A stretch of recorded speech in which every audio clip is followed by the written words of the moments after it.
Hey man, we've got another Super Bowl champion. Again, it is the Kansas City Chiefs, and we gotta face it. There's something the Cowboys can learn from them after winning Super Bowl 58. So let's talk about it. Here we go.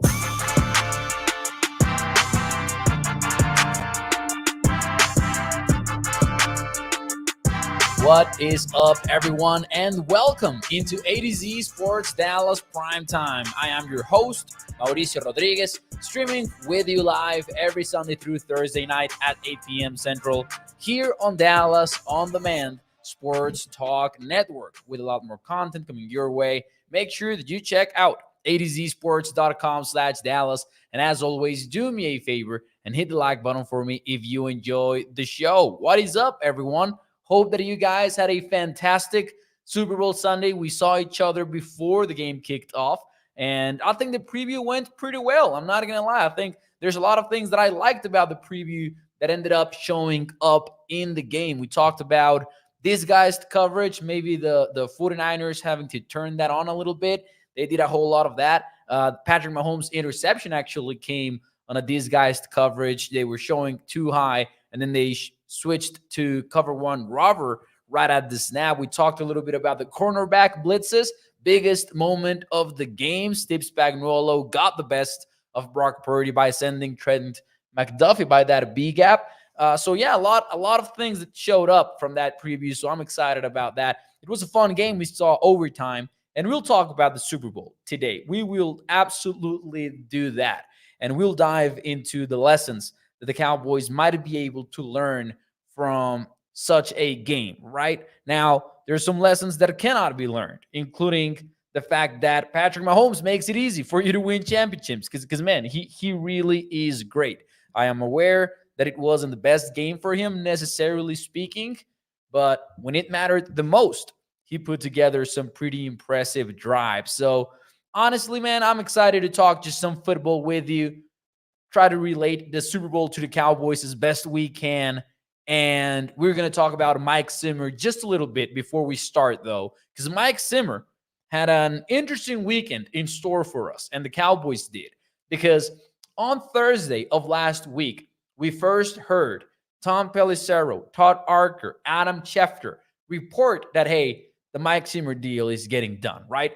We were all on that trajectory towards thinking that, hey, it's going to be Zimmer at defensive coordinator for Dallas. And then the time went by, and we didn't see that Cowboys social media official post, right? We didn't see any of that.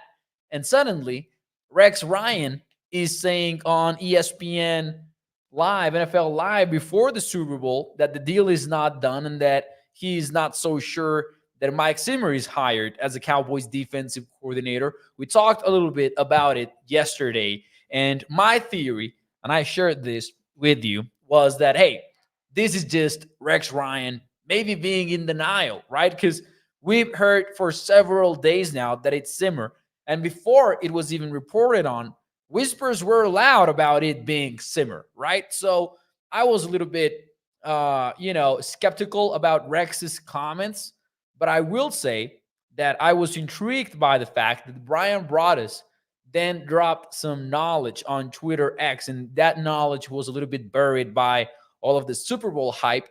And he pointed out, and then Adam Schefter basically confirmed it on Monday morning as well.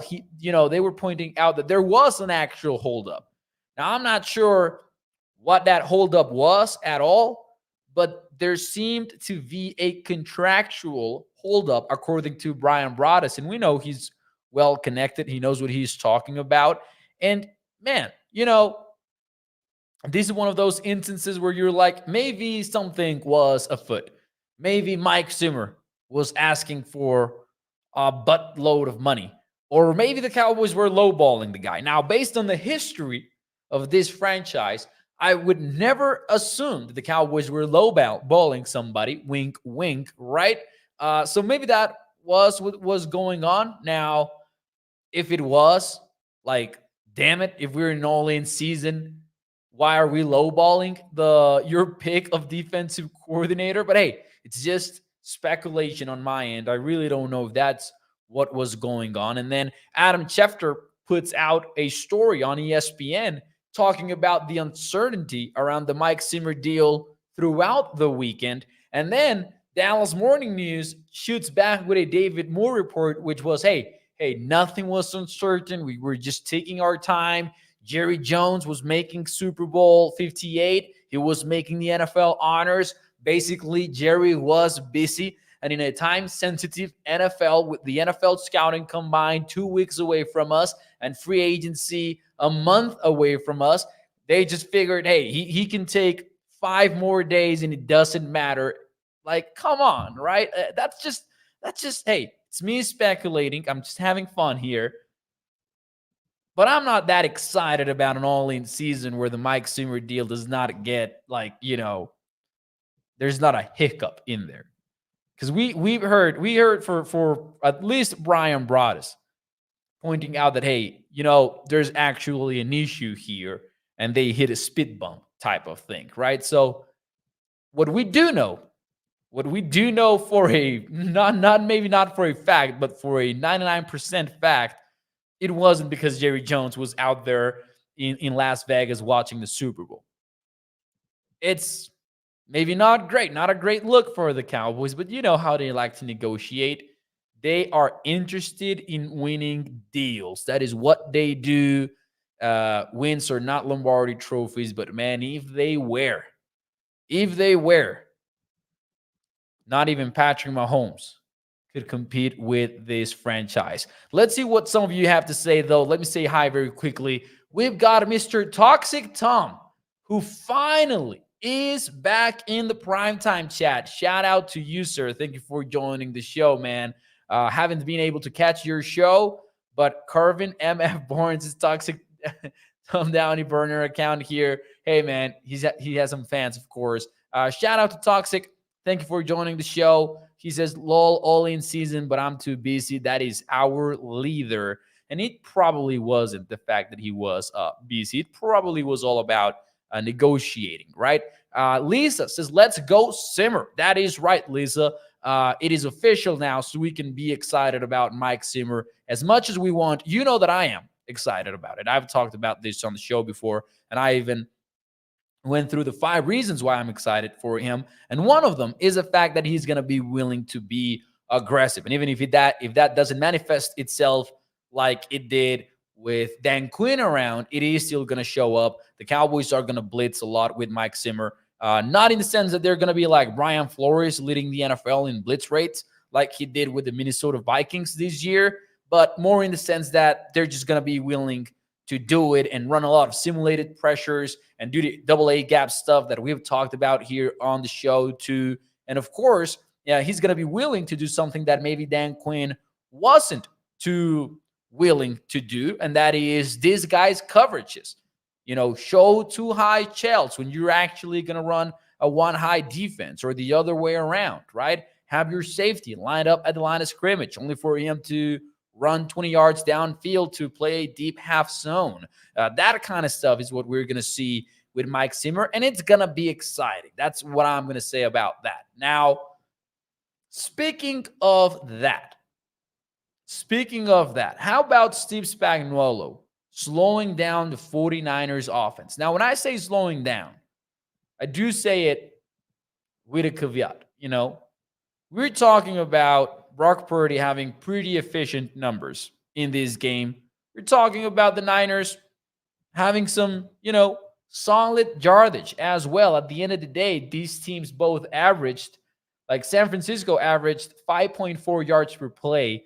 Kansas City averaged 5.8. They had 382 yards, the Niners did, and the Chiefs had 455. Now, this did happen over 5 quarters of football and 150 total offensive plays between the two teams combined. So that's probably part of what explains such a high yardage. But, speaking of Steve Spagnuolo and speaking of the Cowboys having a new defensive coordinator, I do think there are multiple lessons to be learned from Super Bowl 58. But the big one to me is Spag's game plan. This is the one where I got to be like, hey, the Cowboys better learn this. Now, things change. Matchups are different. And I don't believe this is a situation where Steve Spagnuolo put out a blueprint on how to beat the 49ers, but he sure gave us some food for thought because the Chiefs approached the Niners offense like nobody else had this year in the NFL. There is maybe one exception about a team that did handle them differently and actually were pretty efficient in that too. But let me give you some numbers here, and shout out to Bob Sturm for sharing this table actually on Twitter X. Bob Sturm, you know how I feel about him. I don't believe there's a lot of columnists in sports like, the word columnist, what it should mean. Bob Sturm is one of the few. I really admire him. He's been on prime time too. Maybe we should get him back here for the offseason for another show. You should subscribe to his Substack, though. But anyways, according to that table that Bob Sturm put out there on the internet world, I believe it's data from True Media, if I'm not mistaken.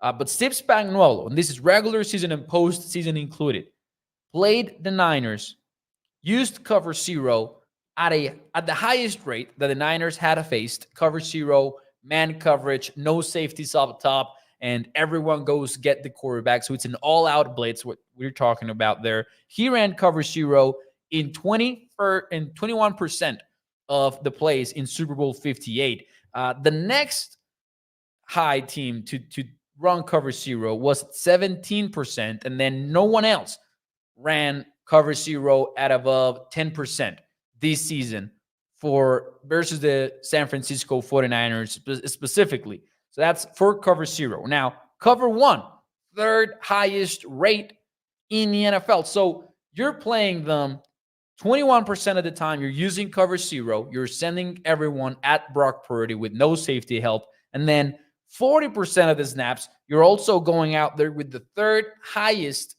coverage rate. No one but two teams had played the Niners with cover one at a higher rate.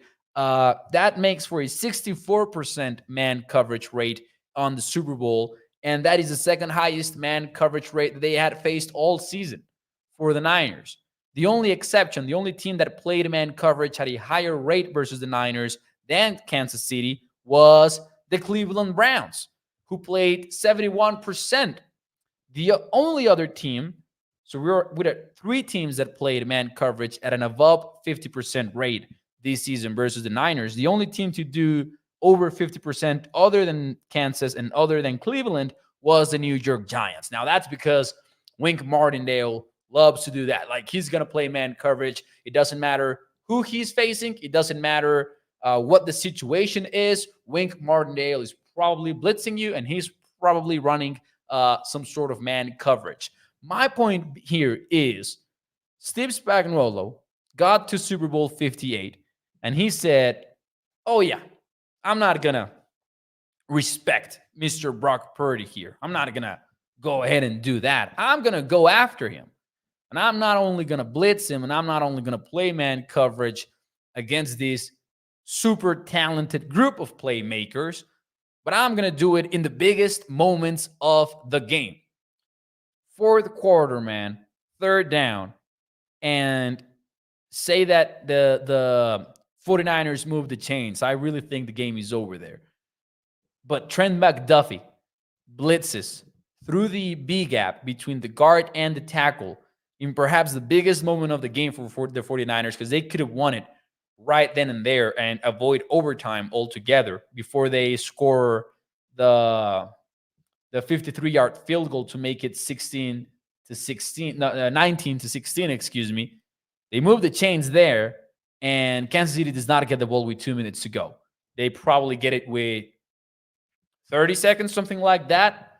But it's third down, and Steve Spagnuolo, biggest moment of the game, third down, stays aggressive.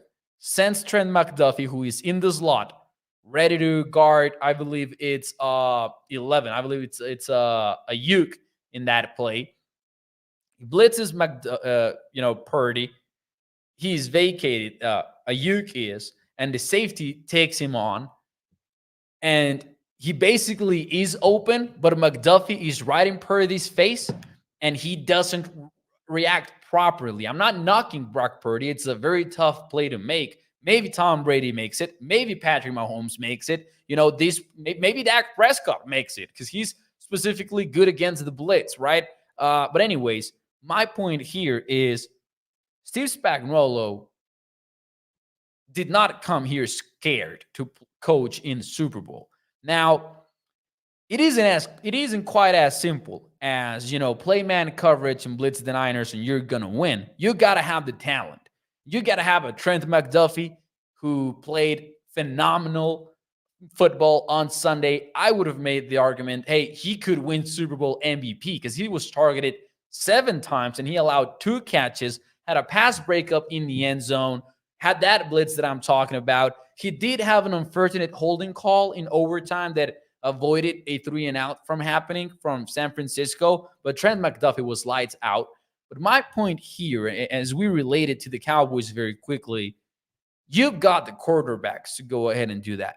If you bring back Gilmore, and you probably could also bring back Jordan Lewis if you're truly going all in, right? If we're working under that assumption, they're really going to go all in. And I'm not saying I strongly believe that. I'm not saying I believe it because I don't believe the all-in discourse that is being thrown around. I won't believe it until I see it.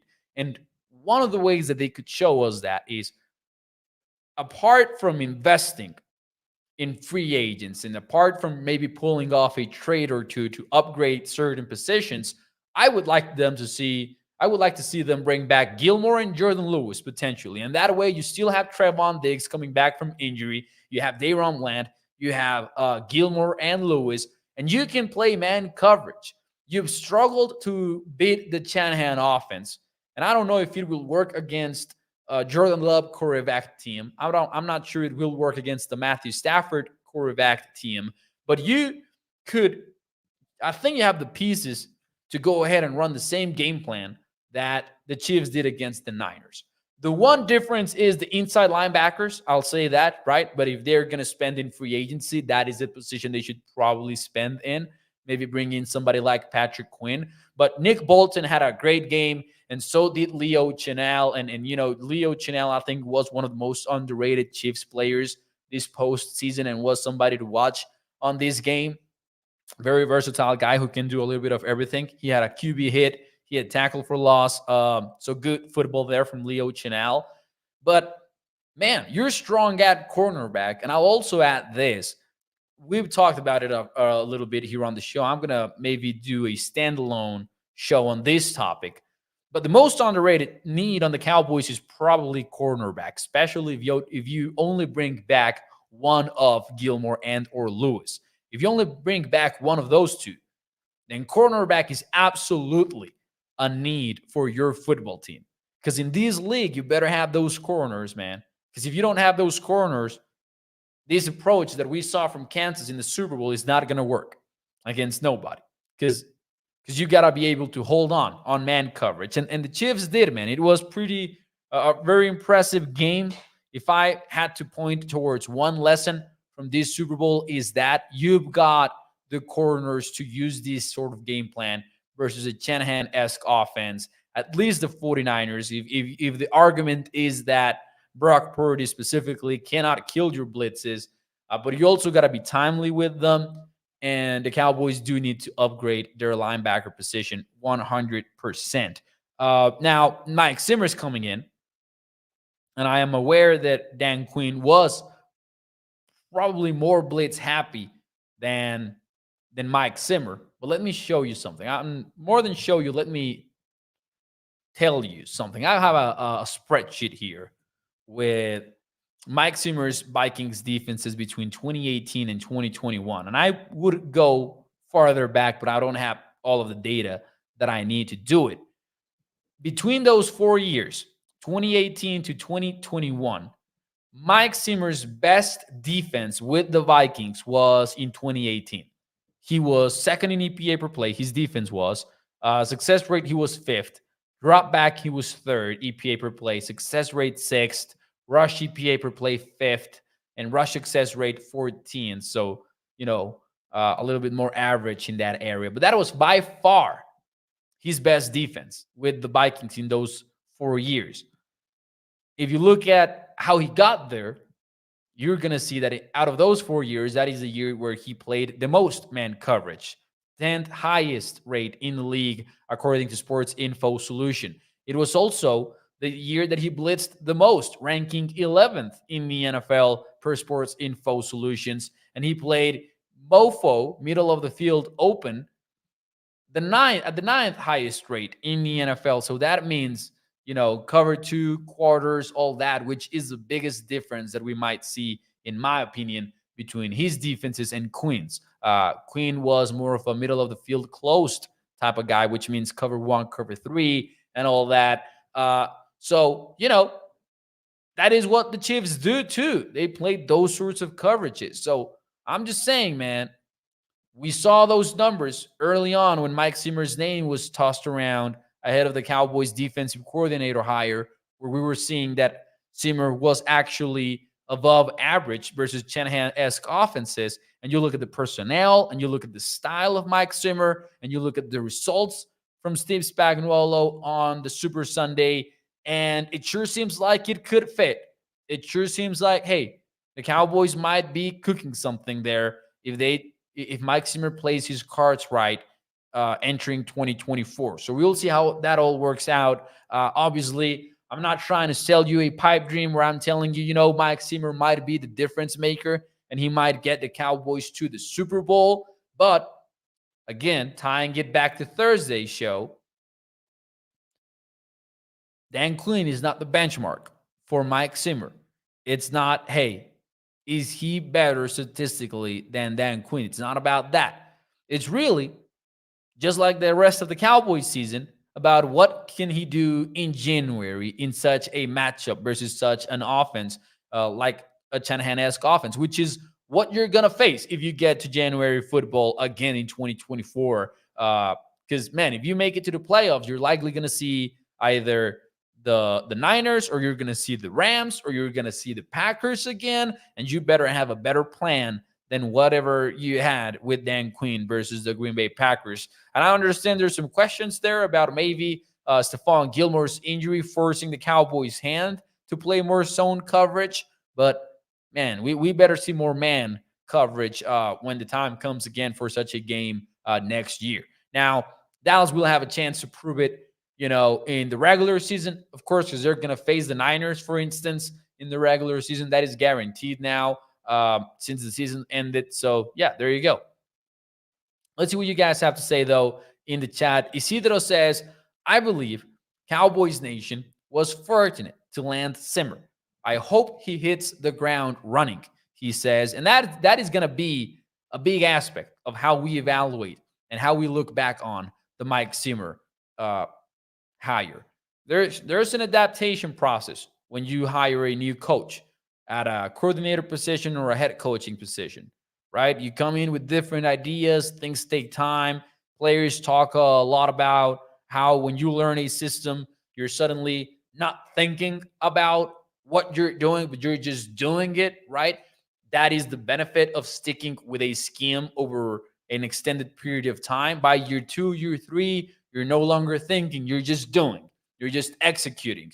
You're not going through the whole process of thinking while you're in the actual play. Like that cognitive load, maybe it's a little bit more automized once you learn the system properly. So how does that learning curve look for the Cowboys in 2024 is going to be massive, because you can go through some ups and downs during the regular season. Again, 2024 will not be about the regular season for Dallas. But if that learning curve, if you're at the right spot, by January, that is going to be a massive W. So I agree there with Isidro in the fact that, hey, I hope he hits the ground running, but I also think we better get ready for a learning curve. If that learning curve hits the right spot by December, January, you might be in a perfect stop. In the perfect spot, excuse me. So there you go, ladies and gentlemen. Now, regarding the Super Bowl, I do think those are the biggest lessons. I think there's something to be said about Andy Reid. And I'm not saying that the Cowboys need an Andy Reid, because it's like saying that, hey, they need a Patrick Mahomes. Sure, 31 other NFL teams also could use a Patrick Mahomes on their team, right? Patrick is the best QB in the NFL. So I don't think there's a lesson there. But with Andy Reid specifically, and with the Chiefs in general, I think we witnessed something yesterday that I'm not sure that the Cowboys have in Mike McCarthy. There's a lot of good that Mike McCarthy did in 2023 and has done since he arrived in Dallas. Because you don't get to 3 12-win seasons just by the art of magic. And however, as good as he was calling plays in 2023, his first season doing so for Dallas, I'm not sure if he has that skill like Andy Reid proved to have, where you're being stopped by a good defense, which the Chiefs were yesterday, but you're slowly figuring out the Rubik's Cube, you know? First 3 quarters of football were not pretty at all. By halftime, Travis Kelce had 1 yard and 1 catch, and he was pissed at Andy Reid, and we saw that viral clip and everything. They were slowly solving that Rubik's Cube. And when it mattered the most, the Chiefs were able to go on a 12-play drive for 69 yards and a field goal in the fourth quarter. They followed that up with an 11-play drive, 64 yards, and another field goal. And then in overtime, they had a 13-play drive, 75 yards for a touchdown. So I just look at that and I'm like, they slowly were figuring out and figuring it out and figuring it out. So I'm just saying, man, I'm not sure the Cowboys have that at their coaching position.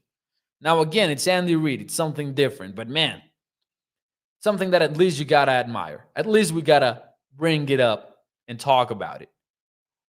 McCarthy might be a good play caller. I'm not sure if he's somebody that gives you that game day advantage. And he's great, like building a culture and building the locker room and all that. I think he's done a great, job of it. I think it's a huge reason why he's still around, right? People have talked about the player input, and it seems like everyone had great input for Mike McCarthy, great feedback for the front office. So he might be great in all that, but does he have something on game day that is really an advantage? Because I think if you look at 2023, the biggest calling card for him would be his play calling, right? He gave us the best football that we've seen from Dak Prescott in his NFL career.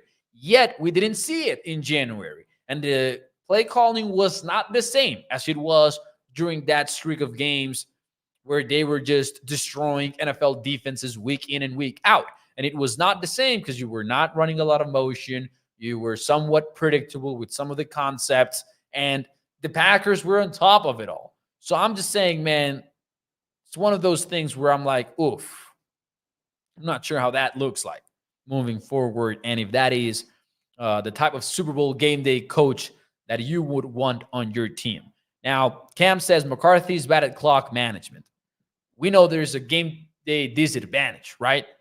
Like piggybacking off of what Cam just said right now.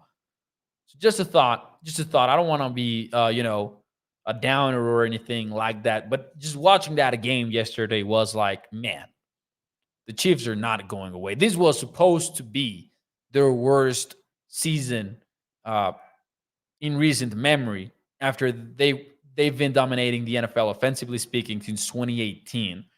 Tyreek Hill goes away last year, and they didn't bat an eye. And then in this one, it started to maybe be felt a little bit more, and they were still fine at the end of the day. They still had somebody at wide receiver who stepped up in Rashee Rice. Maybe didn't have a great game on Sunday. He was 1 catch away from cashing, by the way. His prop bets, I had an over of 6.5, and he only had 6. But, they've got something as long as Travis Kelce is around, and Rashee Rice going into his second year is definitely promising and all that. But yeah, man, other than that, Super Bowl thoughts, man, before we get out of here. What do you make? Let me know in the chat. I want to get your thoughts. What do you make out of the coin toss thing? Was Kyle Shanahan right? to receive the ball, or was he not right? Because let me tell you, man, there's been some controversy surrounding that call, and it's gotten so loud that honestly it surprised me. So let me know, what do you make out of that, out of the coin toss? Do you think it was wrong? Do you think it was right? Or do you think it was honestly irrelevant? Because I've got a strong take here that I'm about to drop. And I've seen shows discuss it. I've seen outraged analysts blast Kyle Shanahan for it. I think even my bosses, shout out to my bosses over at ADC Sports Nashville. Their live stream this morning was called, and I'll admit I gotta, hear it before I am fully, you know, aware that that is what they were talking about. But they had one that was called 49ers Commit Coaching Malpractice in the Super Bowl Most Critical Moment. Let's see what you guys have to say. Mark Aaron says, I would have kicked. Cam says he did the right thing. So, not a very strong take either or. I honestly believe it's quite literally a coin toss between those two possible decisions. There's ESPN mathematical models that give you a 50% chance of winning whatever you do, regardless of what you do. And you look at the why and the theory behind it, and it makes sense, right? If I ask for the ball first under the new postseason rules for overtime, which guarantee that each team is going to have a possession, and there's somewhat of a controversy there on what should I do if I win the coin toss, right? But if I kick the ball, my advantage is all about knowledge and information. It's all about knowing what I need. And in this case, we saw it with the Chiefs, right? The Chiefs were going to ask to kick it, by the way, if they had won the coin toss. They've revealed that since then. And we know now that when Fred Warner and Patrick Mahomes were sitting at midfield waiting for that coin to drop, it was going to be a Chiefs kick no matter what, because the Chiefs were going to call for the ball and the Chiefs were going to ask to kick it. So we know that now. The Chiefs kick, Niners score a field goal. And what I mean with the information and the knowledge is that now the Chiefs know I need a touchdown. And how did that manifest itself? 4th and 1, going for it. Not even a thought, we got to go for it. We got to go for the touchdown to win this game. Specifically, because a field goal makes it sudden death and the Niners have the ball, right? Which that leads me to the advantage. If you call for the ball, if I ask to receive the ball, which the Niners did, then I know that if we get to a third possession, right? If I score a touchdown, you score a touchdown, and we're tied, then I get the ball. I get the ball third, and I've got sudden death, right? I've got the sudden death edge. That sounds like a powerful thing to have. But then I'm not sure there's a big difference between the two. Because I think both advantages are very unique, which is probably why these mathematical models have win probability coming out at 50%, whatever you do. I love how much of the attention has shifted towards that decision because it's unprecedented for us. We had never been in that position before in NFL history because it's a new rule. Didn't work out for the Niners, but was that the issue? The decision from Kyle Shanahan at the coin toss? Or was it the fact that they didn't score a touchdown? I think it's the latter. Not only that, but they were this close to having a 3-and-out after asking for the ball. It was only because of Trent McDuffie's holding that they moved the chains in that first few set of downs that they had in overtime. So, yeah, I think it's not. I think it's not an outrageous decision from Shanahan. I've also seen a lot be made about the fact that there was the Ringer piece on this. If you want to read it, I do recommend it, where they were pointing out that the Chiefs players knew what the plan was. Like they had prepared for it during the 2 weeks leading up to the Super Bowl. They had actually talked about, hey, if we get to overtime, this is what we're going to do. And players were well aware about the rules and all that. They even knew that they were going to go for 2. So if they got the ball and they scored the touchdown, they were going to go for 2. And I like the logic of this, because if you want to avoid the receiving team from having the sudden dead advantage that we talked about, then the second team could go for 2 and win the game right there. So trying to counter that, the Chiefs would have gone for 2 had they scored the first touchdown, because that way they know the Niners have to go for 2, and then they do get the third possession, and they do get the edge out of sudden death. It might have gotten confusing there a little bit, but it does make sense what the Chiefs were trying to do. Anyways, the Niners, meanwhile, were seemingly not very familiar with how the rules worked. And a lot of people have put Kyle Shanahan on blast for that as well. A lot of people have been like, hey, how can they not know? That is poor coaching, blah, blah, blah. It's really not. I don't need my fullback, and I mentioned the fullback because Kyle Juszczyk was the one who had juicy quotes about this. I don't need my fullback strategizing on the sideline. That's not his job. As long as Kyle Shanahan knows, the coaching staff knows, and the analytics department, who are probably helping out Kyle Shanahan some way, somehow on game day, know, that's all that I care about. So yeah, I just don't think that is something that it's fair to hate on him for. Now, it was a third Super Bowl with a blown lead, double-digit blown lead. Third Super Bowl that Shanahan has been involved that something like that has happened, including the year where he was the offensive coordinator for the Falcons and Dan Quinn's team, that they blew the 28-3 lead versus the New England Patriots.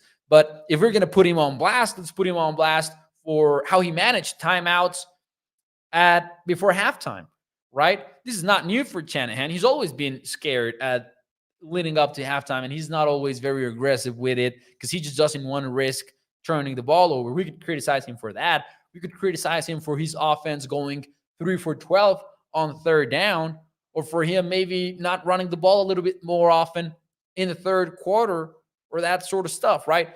That offense got to the red zone only twice all game long. It was 2 red zone trips in 5 quarters of football. So that's what you should criticize Kyle Shanahan for. I don't think the overtime coin toss is what should be putting him on blast. That's just my thought, though, for the Super Bowl. A lot of bloopers in the Super Bowl. I don't know if you agree with that. I know I love a defensive showdown as much as the next guy, right? However, I think there was a lot of bloopers going on early on in the game. The Christian McCaffrey fumble, yeah, good defensive play and all that. But hey, I don't know. There was a Pacheco drop. There was a Pacheco fumble also near the end zone. Some weird stuff maybe, but it sure picked up, and it sure became one of the most fun Super Bowls that I've ever watched in the second half. Man, when it was headed, when Patrick Mahomes had the ball with 2 minutes to go, I was hyped. Like, I had zero emotional investment on that one. And I was jumping around the living room and at the border of the seat. And man, it was exciting times. Exciting football. Cam says, did the right thing to receive because I think they would have happened how it happened to the 49ers. SLH says, Kansas City had such an impressive playoff run, plus the Super Bowl. SLH is onto something here. Miami Dolphins at home. And then you go on the road versus Buffalo. On the road versus the Baltimore Ravens. And then you beat the San Francisco 49ers. In the year where everyone had ruled you out. Big part of that has to do with Rashee Rice's rise, man. Big part of it. Because there was a time this season where it was Travis Kelce or nothing. And Rashee Rice started to show up. And I've said this before, but man, he was number 1 in the NFL in EPA per target versus zone coverage among players with a minimum of 50 targets at one point. So not a great game maybe in the Super Bowl. Could have had a touchdown had it not been because of the center botching a snap near the end zone. And it's the one that Patrick Mahomes picks it up from the ground, and then just tosses it away. Rashee Rice is wide open on that one, but Mahomes is like, let me get rid of the ball right now. Now, Ron says, but at least they made the Super Bowl. Oh, 100%, man. 100%.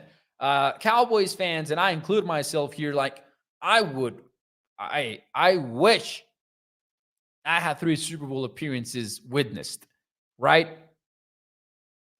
Absolutely true.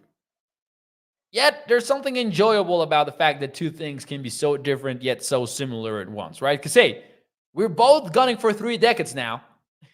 Both the Niners and the Cowboys are gunning for 3 decades. and hey, there's something enjoyable about that. There's something enjoyable about that. Shout out to Cam, man. Shout out to Cam in the chat. I got you. He says, Mo, you said it right because I butchered that typing. He says, hey, no, I didn't even notice, man. No worries. Gregory says, Mo, as far as the way San Francisco defense played in the game, I would have took the ball first and trusted my defense, says Gregory. Yeah, man. I think there was a tweet from Seth Walder from ESPN, which said, like, if there's somebody who feels strongly one way or the other, they're probably wrong. Like, it's truly a coin toss. Think about this. The NFL got together after that Josh Allen and Patrick Mahomes playoff duel where both teams were just exchanging punches and overhands near the end of the game. And that was a game where they were like, all right, next time that we're in this situation, the other QB is getting the ball, right? Like that is a must moving forward.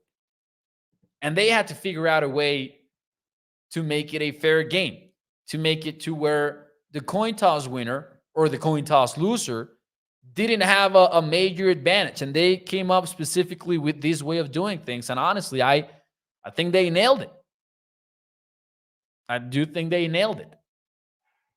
But anyways, ladies and gentlemen, that will be it for me tonight here on the show. We are headed for the offseason. That means that we're going to have to be very smart about our topics moving forward. You know what that means, right? Not going to be able to get into everything every show because it's a long off season, man, and I'm excited for it. Free agency is up next. And then, sure, we've got the NFL draft, and we'll do our best to mix and match. But I think we're going to talk about free agency a whole lot here in the next few days. And then there's the NFL Scouting Combine coming up. It's going to be exciting times, ladies and gentlemen. Hit the like button for me, and I'll see you tomorrow night, 8 p.m. Central. Thanks so much. Nos vemos mañana. Bye-bye.